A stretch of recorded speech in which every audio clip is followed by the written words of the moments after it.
Aujourd'hui, nous sommes le 21 septembre, et je dois partager ce qui s'est passé lorsque j'ai posé au Créateur l'une des questions les plus profondes qui m'ont jamais hanté. Comment savoir si je fais des erreurs en manifestant dans la Kabbale? Ce que j'ai reçu n'a pas été une simple réponse. C'était une expérience. Une expérience qui a brisé pièce par pièce tout ce que je croyais savoir sur la manifestation, sur la prière, sur la création de la réalité. Pendant des années, j'avais cru faire tout correctement. Visualisation chaque matin, affirmations répétées comme des mantras, méditation longue jusqu'à en avoir les jambes engourdies. Mais plus j'essayais, plus mes désirs semblaient m'échapper. C'était comme courir après ma propre ombre. Un jour, épuisé, j'ai dit « Créateur, si je me trompe, montre-le-moi. Ne me donne pas de théorie, ne me donne pas de mots, donne-moi une vérité que je ne pourrai pas nier. » Et la réponse est arrivée. Pas sous forme de voix, pas dans un rêve, mais comme une déchirure dans mon propre silence intérieur. J'ai vu quelque chose qui m'a glacé le sang. Chaque fois que je disais « je vais y arriver », l'univers entendait « je ne l'ai pas encore ». Chaque fois que je disais « un jour je serai en paix », l'univers ne ferait que refléter l'attente de la paix. Je croyais appeler l'abondance et je vibrais la carence. Je croyais appeler l'amour et je vibrais la solitude. Alors j'ai ressenti une peur profonde, parce que j'ai compris que j'avais moi-même tenu mes bénédictions à distance, non pas par manque de foi, mais par l'état intérieur depuis lequel je priais. Le Créateur m'a montré que le langage du chant n'est pas l'espérance, mais la certitude, et que tant que je resterais dans « demain », le miracle resterait dans « demain ».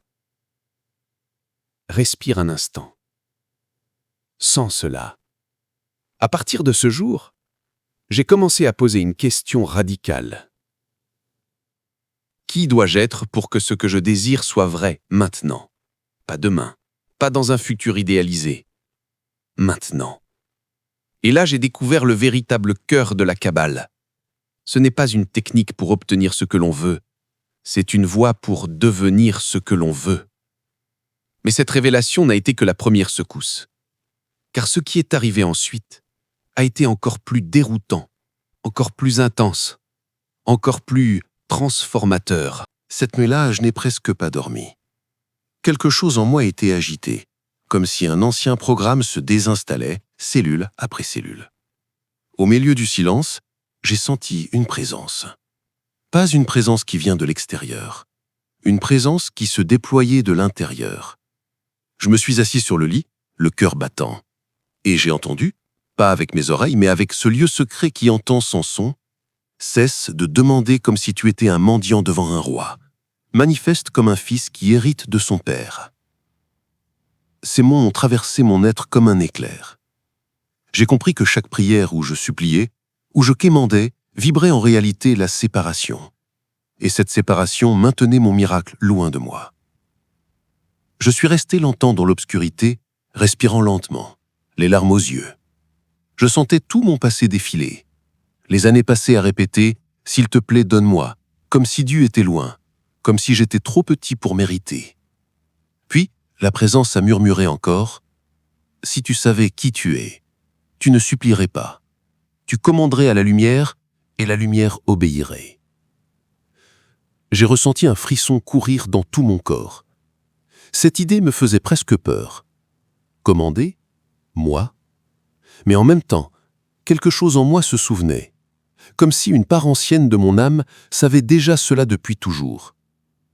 Alors, j'ai fermé les yeux, et j'ai essayé. Pas un ordre brutal, pas un caprice de l'ego, mais une déclaration paisible depuis un centre que je ne connaissais pas avant. Lumière, je t'appelle en ce moment même. Aligne mon corps, mon esprit et mon chant sur la vérité de l'unité. Pas demain, maintenant. Et soudain, une chaleur m'a enveloppé. Mon dos s'est redressé sans effort. Mon souffle est devenu profond, comme si quelqu'un respirait à travers moi. J'ai senti mes mains vibrer, mes yeux se remplir de larmes brûlantes. C'était comme si chaque cellule se souvenait d'un ancien code, un mot que je ne pouvais pas prononcer, mais que mon être tout entier scandait. La peur a commencé à se dissoudre. La sensation de manque s'est effacée, remplacée par une certitude douce, mais absolue. Tout ce que je cherchais n'était pas en route vers moi. C'était déjà là. Le temps a s'arrêté. Je ne savais plus s'il était 3 heures du matin ou midi. J'étais dans ce qui ne connaît pas l'horloge. Puis, aussi soudainement que cela avait commencé, la sensation s'est calmée. Et il n'est resté qu'un silence pur, mais un silence qui n'écrase pas. Un silence qui nourrit. C'est là que j'ai compris la vraie différence entre espérer et manifester. L'espérance me maintenait dans l'attente. La manifestation m'installait dans la possession. Mais ce n'était que le premier voile, car le Créateur n'en avait pas encore fini avec moi. 3 jours plus tard, la vie a frappé à ma porte. Pas avec un miracle, mais avec un défi. Je venais de recevoir un message qui aurait autrefois suffi à m'effondrer. Un projet que j'attendais depuis des mois venait d'être annulé. Avec lui, s'envolaient les revenus que j'avais déjà comptés. Mon premier réflexe a été la panique. Mon cœur s'est serré, ma respiration est devenue courte. Et puis, je me suis souvenu.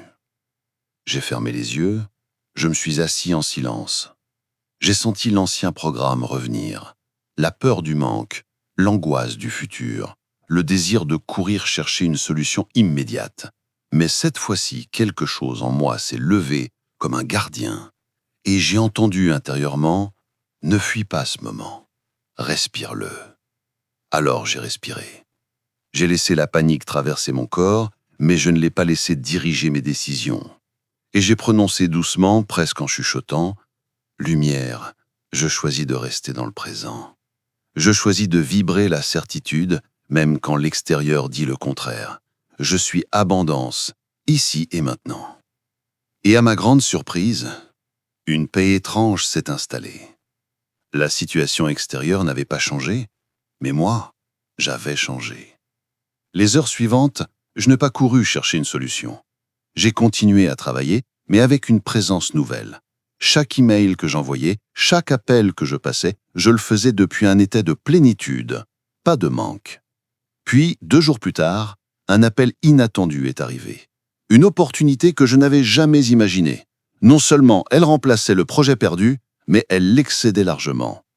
Et là, j'ai senti un frisson de gratitude.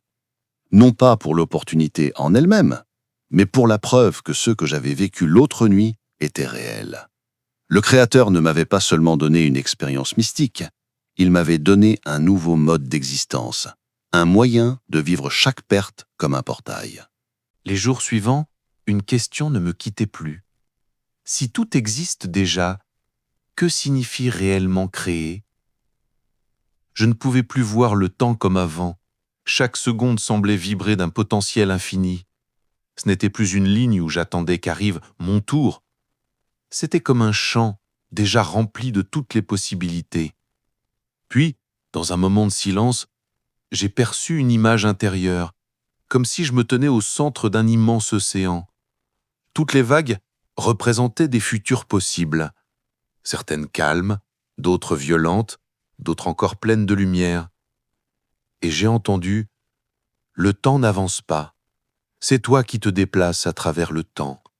Chaque pensée, chaque émotion, chaque choix est un pas vers une ligne de réalité. » J'ai ressenti un vertige. Cela voulait dire que je n'étais pas prisonnier de ce qui est arrivé hier. Cela voulait dire que je pouvais changer d'histoire en changeant de fréquence. Mais cela avait aussi une conséquence plus profonde, presque effrayante. Si j'étais celui qui se déplaçait dans le champ, alors j'étais aussi responsable de tout ce que je traversais. Plus de place pour les excuses, pour blâmer le monde ou les autres.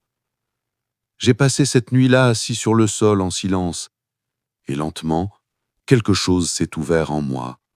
Comme un souvenir ancien que j'avais toujours porté mais oublié. J'ai vu des scènes de mon passé, des moments de douleur, de perte, d'injustice. Et j'ai compris que même ces moments faisaient partie de mon propre chemin de création, non pas comme une punition, mais comme un appel à revenir à l'essentiel. J'ai senti mon cœur se briser, mais pas de tristesse, plutôt d'une immense compassion pour l'ancien moi, celui qui croyait être victime du monde. Et là, une nouvelle phrase est apparue. Claire comme le jour. Tout est déjà accompli. Ce que tu appelles futur existe déjà dans le champ. Tu n'as qu'à t'accorder à lui. Ces mots ont changé ma façon de respirer, de parler, de me tenir. Ce n'était plus une question d'attendre que la réalité change pour moi. C'était à moi de changer pour me syntoniser avec la réalité où tout est déjà en place. Et cette compréhension a ouvert une nouvelle pratique dans ma vie. J'ai commencé à voir chaque pensée comme une clé, chaque émotion comme un signal, chaque décision comme un pas dans un corridor invisible menant vers une version de moi-même déjà existante. Mais cette prise de conscience a aussi déclenché quelque chose d'inattendu, une résistance intérieure, comme si une partie de moi refusait de lâcher le contrôle. Ce fut la partie la plus difficile. Car cette fois, il ne s'agissait plus de l'extérieur. Le Créateur me montrait que la véritable bataille n'était pas contre le monde, mais contre les voix silencieuses qui vivaient en moi depuis l'enfance. Je me suis assis en méditation un soir, décidé à aller jusqu'au bout. J'ai demandé « Montre-moi ce qui me retient encore. Même si ça me fait mal, je veux voir. » Et des images sont venues. Des souvenirs que j'avais oubliés. Des phrases que j'avais entendues enfant. L'argent ne pousse pas sur les arbres. Tu n'es pas assez bon. Les miracles, c'est pour les autres. Chaque phrase était comme une épine encore plantée dans ma conscience. Je sentais mon corps réagir, mon ventre se nouer, mon cœur battre plus vite. C'était douloureux, mais étrangement libérateur. J'ai compris que ces croyances formaient une sorte de programmation, une carte invisible qui dictait mes réactions. Peu importe combien j'affirmais ma confiance dans le futur, si à l'intérieur je vibrais la peur de manquer, je ne faisais que répéter les mêmes scénarios.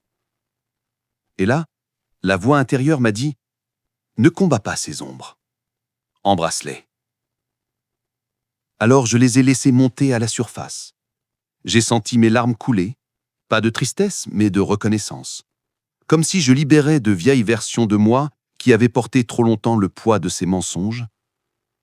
Chaque croyance que je voyais se dissolvait dans une lumière intérieure, comme si le simple fait de les regarder avec amour suffisait à l'y désactiver.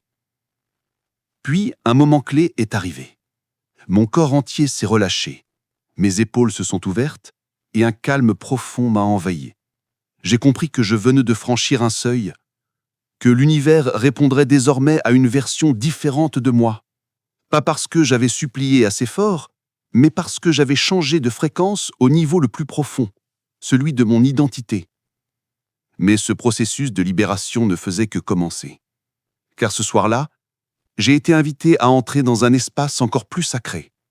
L'espace où l'on réécrit sa propre histoire. Cette nuit-là, tout était différent. L'air semblait plus dense, le silence plus profond, comme si l'univers entier retenait son souffle en attendant ce qui allait se passer. Je me suis assis dans la pénombre. Pas d'encens, pas de bougie. Juste moi, mon souffle et l'intention. J'ai fermé les yeux et placé mes mains sur mon cœur. La première étape n'était pas de demander, mais de me souvenir. Me souvenir que je n'étais pas en train de créer quelque chose de nouveau, mais de me syntoniser avec ce qui existait déjà. J'ai inspiré profondément, jusqu'à sentir mon ventre se soulever, et à l'expiration, j'ai laissé aller tout ce qu'il restait du passé. Les attentes, les peurs, les anciens échecs. Je les ai laissés tomber comme de vieux vêtements. Puis, j'ai commencé à élever mon état émotionnel. Je n'ai pas attendu de me sentir bien, je l'ai décidé. J'ai évoqué des souvenirs de gratitude, de rire, de moments où mon cœur était léger. Peu à peu, une chaleur a commencé à se propager dans tout mon corps. Mon dos s'est redressé, mes épaules se sont ouvertes. C'est alors que j'ai prononcé les premiers mots. Je suis lumière. Je suis aligné. Tout est déjà accompli. Je n'ai pas récité ces mots comme un mantra mécanique. Je les ai laissés vibrer à l'intérieur, comme si chaque cellule de mon corps devenait un instrument qui résonnait sur la même note. Puis, j'ai visualisé, mais pas comme avant. Je ne me voyais plus courir après un futur, je me voyais déjà là, debout dans la réalité que j'avais choisie. Je ressentais l'air, les sons, les détails, comme si j'étais acteur et spectateur de mon propre miracle en même temps. J'ai senti mes mains picoter, comme si elles tenaient quelque chose d'invisible, et la voix intérieure a soufflé « Maintenant, ancre-le ». Alors j'ai souri. Oui, j'ai souri physiquement, même seul dans l'obscurité, parce que mon corps devait savoir qu'il était en sécurité, qu'il pouvait croire à cette nouvelle fréquence. À chaque respiration, je consolidais cette réalité. À chaque expiration, j'abandonnais l'ancienne. Et plus je le faisais, plus je sentais une énergie nouvelle remplir la pièce.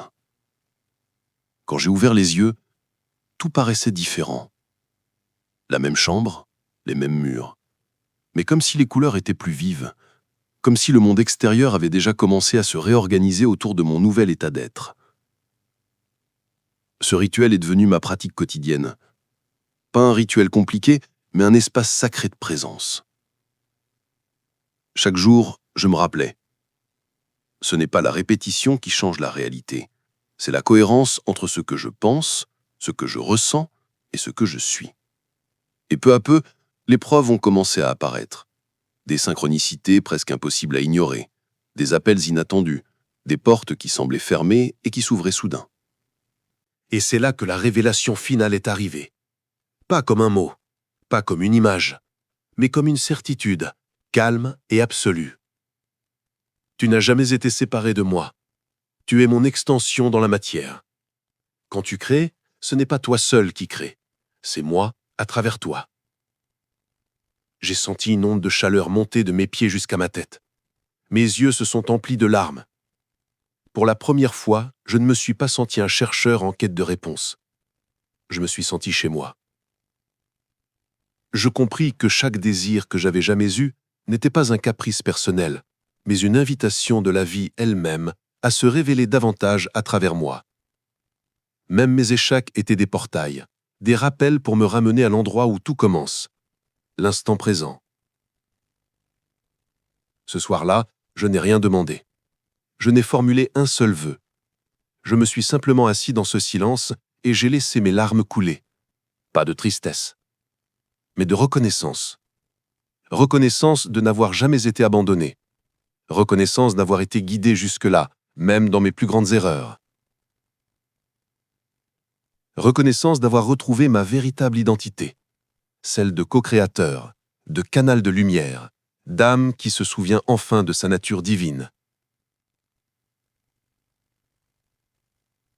C'est depuis cet espace que je te parle aujourd'hui. Pas comme quelqu'un qui a tout compris, mais comme quelqu'un qui sait que nous sommes nombreux à marcher sur ce chemin, à trébucher, à tomber, puis à nous relever, jusqu'à ce que nous nous souvenions enfin de qui nous sommes vraiment.